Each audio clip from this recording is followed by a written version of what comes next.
सियासी पार्टी के रहनुमा हैं? नहीं ना, लेकिन आप ही की कसम है वकार, अगर आपने पढ़ा लिखा ना होता तो आज इज्जत भी होती, दौलत भी होती, शोहरत भी होती और किसी मुल्क की सदारत। मगर आपकी ये पढ़ाई हमारी जान के लिए फसाद बन गई ना। जी हाँ, आप जैसे पढ़े लिखे लोगों से मुतासिर हो गई तो हमारी वालिदा मोहतरमा दिन रात लगातार टिक टिक टिक टिक टिक टिक टिक इस बात का वेट करती है कि पढ़ लिख लो पढ़ोगे नहीं तो क्या मिलेगा। मगर मैं क्यों पढ़वा रही हूँ? काम मुझे नहीं पढ़ना। स्कूल और कॉलेज को आइंस्टाइन और बिल गेट्स भी नहीं गए थे तो मैं क्यों सुबह से उठ के अपनी नींदें हराम करूं? मैं तो वो बनना चाहती हूँ जिसमें इज्जत भी है, शोहरत भी है, ग्लैमर भी है, दौलत भी है, मगर पढ़ाई बिल्कुल नहीं। जी हाँ, मैं माधुरी दीक्षित बनना चाहती हूँ। लो, आपको भी मेरी सलाहियतों पर भरोसा नहीं? चले मुझे छोड़े। याद ना शेक्सपियर साहब क्या फरमा के गए थे? ये दुनिया एक स्टेज है और उससे आने वाले इंसान, अदाकार वगैरह वगैरह। तो मैं भी तो एक इंसान हूँ, यानी अदाकार हूँ, फनकार हूँ, तो मैं क्यों पढ़ूं?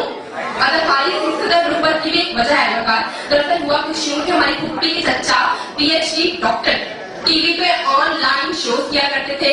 शो में सारे आलिम फाजिल लोग आते थे, पैसों की हेर थी। मगर अचानक कुछ यूं हुआ कि ना वो डॉक्टर रहे और ना उनके शो पे आने वाले आलिम, ना उनकी डिग्री असली रही और ना वो खुद।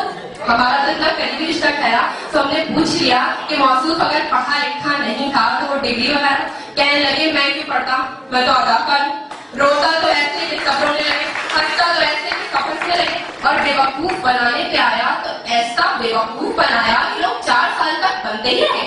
बहुत देर का रास्ता है वकार। मैंने सोच लिया मैं पढ़ूंगी।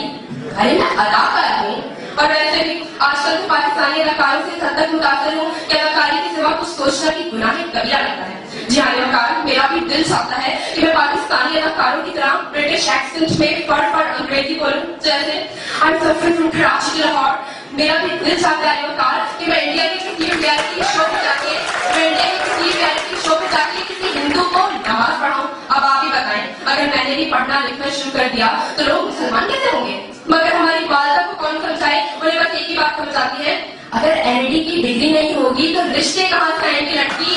मगर मेरी कि मैं क्यों पढ़ूं? मैं तो अदाकार गुस्ताखी माफ करूंगा। मगर ये मोटे मोटे चश्मे लगा के बैठे इन बच्चों को देख के दिल में आता है हर शाख पे उल्लू बैठा है, अंजाम गुलिस्तान क्या होगा? अरे कोई तो रोको, इन पढ़ने वालों को पढ़ने से बड़ा बाकी इस मुल्क के मुस्तकबिल का क्या होगा? आधी ह्यूमन रिसोर्स तो कंपनियों के दरवाजों पे एड़ियां बढ़ती रह जाएगी। अब हम बेचारे आटे में नमक के बराबर अदाकार इस मुल्क को कहाँ तक संभालेंगे? तो बीएम पढ़। कल तो कुछ वाले लोग कहा कि मैं हंस के पागल हूँ। जी हाँ, बच्चा मुझसे कहने लगा मैं पढ़ लिख कर सियासतदान